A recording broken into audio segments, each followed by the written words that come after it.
બોલો અડકઈ માતાજીની જય, બોલો જાહુ માતાજીની જય। વક્તો का थोड़ा बस आई गयो।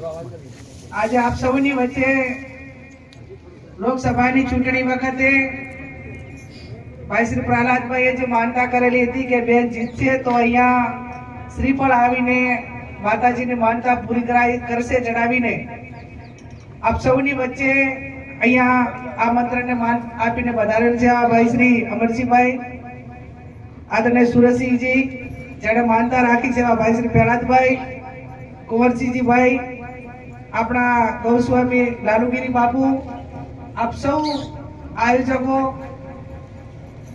આપણે ત્યાંથી માણેકપુરાથી પણ મહેમાન છે અને એમણે વાત કરી કે બેન બોર્ડર ઉપર છીએ, આ બાજુ બનાસકાંઠા અને આ બાજુ પાટણ, અને આમ તો બંને જિલ્લાના આપ સૌ વડીલો, યુવાન ભાઈઓ અને બહેનો, સૌ પ્રથમ તો તમારા સૌનો હૃદયપૂર્વક આભાર માનું છું। કાલે ટૂંકી નોટિસમાં આજે ઉત્તરાયણનો પવિત્ર દિવસ છે અને એ દિવસે આજે જ્યારે માનતા પૂરી કરી છે ત્યારે તમારા બધાની જ લાગણી મારા ઉપર હતી કે બેન જીતે એવી દુઆઓ પાટણ જિલ્લાઓ હોવા છતાં, મતદારો આપણા બનાસકાંઠા ના હોવા છતાં પણ માનતા ઘણા બધા લોકોએ રાખેલી 5000 જેટલી માનતાઓ છે, પણ આ પ્રહલાદભાઈની માનતા વહેલી પતી એનું કારણ કે એમને એટલા ફોન આવતા હતા કીધું હવે તો કરે પાર મૂક્યો અને આજે એમની માનતા જે હતી એ પૂરી કરી। અડકવી માતાને જાહુબાને પ્રાર્થના કરું કે આપ સૌ હળી મળીને ભાઈચારાની ભાવના રહે અને જે ક્ષેત્રમાં છો એ ક્ષેત્રમાં ઉત્તર પ્રગતિ કરવા માટેની જગદંબા આપ સૌને આશીર્વાદ આપે, આપણા કુળદેવીના આશીર્વાદ મળે, સદારામ બાપુના આપ સૌને આશીર્વાદ મળે। વર્તમાન સમય એ ટેકનોલોજીનો યુગ છે, ટેકનોલોજી એટલે શિક્ષણનો યુગ છે। દરેક કોઈ પણ સમાજ હોય એને હવે પેઢી દર પેઢી, આમ તો આપણે મોટા ભાગના પરંપરાગત રીતે આપણે ખેડૂતો છીએ, પણ જેટલી આપણા બાપ દાદાઓને જેટલી જમીન હતી એટલી અત્યારે આપણે નથી, અને અત્યારે આપણે છે એટલી આપણી પેઢીને નથી રહેવાની, અને એટલા માટે કરીને જ્યાં ખેતી કરો પણ તો પણ આધુનિક અને ટેકનોલોજીના માધ્યમથી કરો કે જેમાં એનું વળતર સારું મળે, નાના મોટા વેપાર ધંધા અને સૌથી વધારે શિક્ષણ। ઘરમાં એવા પરિવારમાં કોઈ એવો પરિવાર ના હોવો જોઈએ, કુટુંબ ના હોવું જોઈએ કે એને સરકારી નોકરી કે ગમે તે નાના મોટી નોકરીમાં જોડાયેલા ના હોય, અને આ પ્રમાણે હશે તો જ આવનાર સમયની અંદર આપણે બીજાની હરોળમાં ટકી રહેશું, અને સમય કોઈની પણ રાહ જોતો નથી।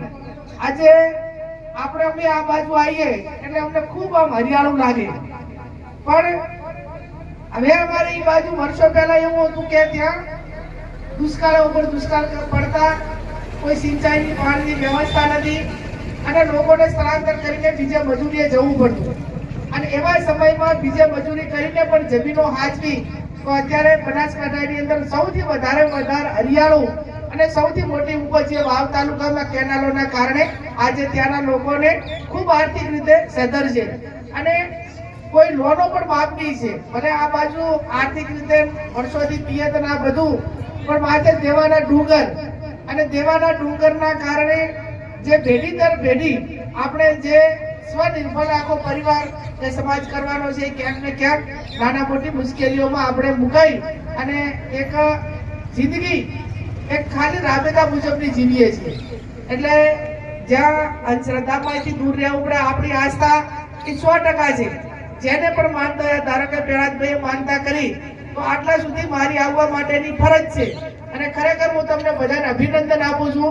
મેં આજે આ મંદિરનું તમારું જે આસ્થાનું કેન્દ્ર હતું એ મને એનો સૌથી વિશેષ આનંદ એટલા માટે થયો કે એ મર્યાદિત ખર્ચામાં કર્યો છે, અને તમે બેસવા તમારા ફોટો બેસવા માટે સરસ મજાની મોટી સારી જગ્યાનું નિર્માણ કર્યું છે। એટલે મંદિર ગમે એવડું મોટું બનાવો તો પણ તમારી ભાવના ના હોય તો એ મંદિર કોઈ કામનું નથી। મંદિર ભલે નાનું હોય, ફોટો ભલે ખાલી છબી મૂકીને તમે દીવાબત્તી કરતા હો, પણ એ માત્ર વૈભવી અને એને ચડાવવા બોલાવવા ખાતર અને ખાલી એને કરવા ખાતર કરો। જ્યારે આપણે તમે ઘણી વખત ગામોની અંદર જતા હશો કે કોઈ પણ ગામની અંદર મંદિરની પ્રતિષ્ઠા થાય એ ટાઈમે મોટા ચડાવવા થાય, જમણવાર થાય, આખું ગામ ભેગું થાય, લાખો રૂપિયા ભેગા થાય, પણ પછી 2 મહિના પછી ગામની અંદર મંદિરમાં બેલ વગાડનારું કે કોઈ એ ટાઈમે દીવાબત્તી કરવા વાળું નથી હોતું. કેમ કેમ કે ખાલી તમારો એ વખત માત્ર વૈરાગ હતો. એકબીજાને જોઈ એક બોલ્યા અને આપી દીધું, પતી ગયું.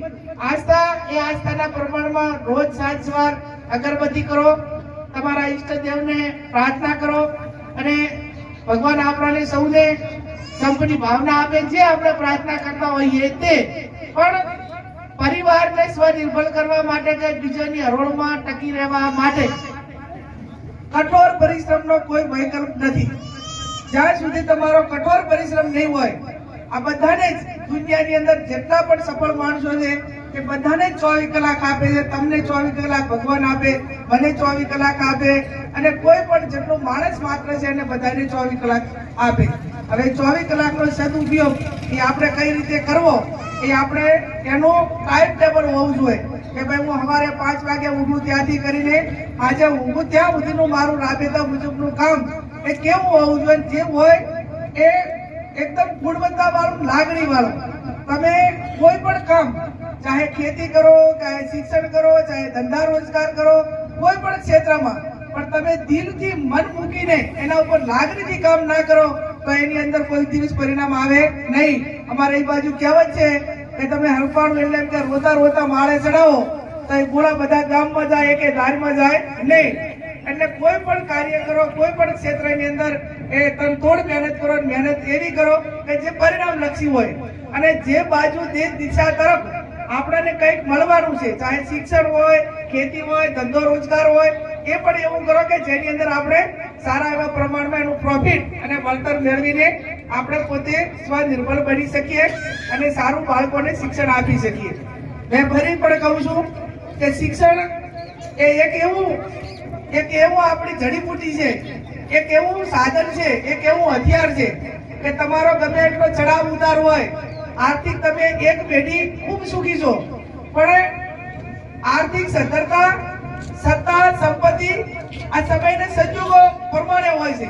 ક્યારેક હોય, ક્યારેક ના હોય, પણ જો તમે શિક્ષણ લીધેલું હોય તો કોઈ પણ પરિવાર હોય, એક જણનો ગમે એટલો થોડા ઘણો કથળ્યો હોય, તડકો છાયો આવ્યો હોય, પણ નિર્વ્યસની પરિવાર હોય અને શિક્ષણ મેળવેલો પરિવાર હોય તો એ પોતાનું ગણિત કરીને પણ પાછો સ્વનિર્ભર બનીને પાછા ઊભા થઈ શકશે. એટલે આજે વિશેષ ના કહેતા, આજે તમારા બધાને આટલી મોટી સંખ્યામાં બધાને દર્શન કરવાનો મોકો આપ્યો અને તમે બધા હાજર રહ્યા. અને પોતાને એમ હતું કે આટલા બધાને હેરાન પહેલા જ નહીં કર્યા હોય, પણ તમે બધાએ લાગણી રાખીને અહીંયા તમે બધા આવ્યા છો. તમારો જેટલો હૃદયપૂર્વક આભાર માનું એટલો ઓછો છે.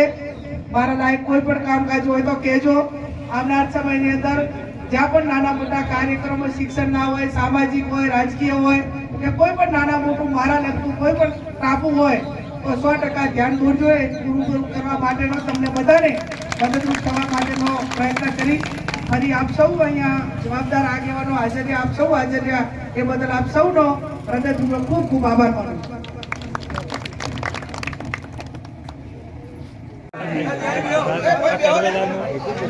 બધા બેસી જાજો, બધા બેસી જાજો.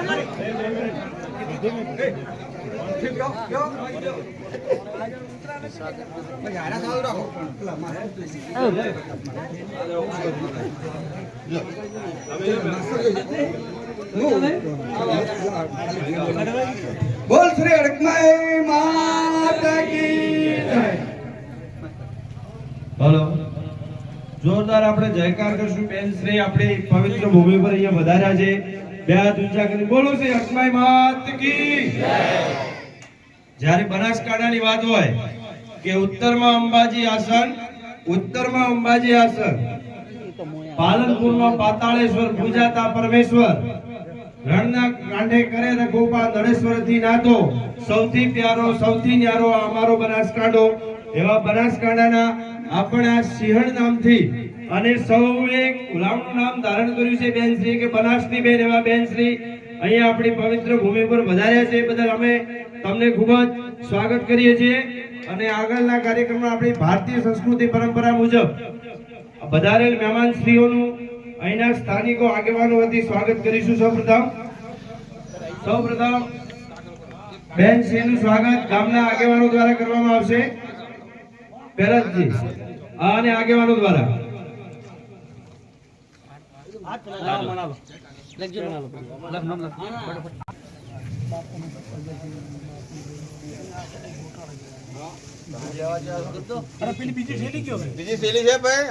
ગાડી ઠેલી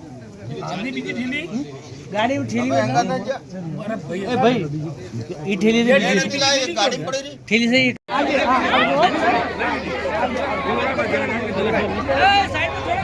સાઈડ કરો સાઈડ બેન ને કોઈ આવે ને પાત્ર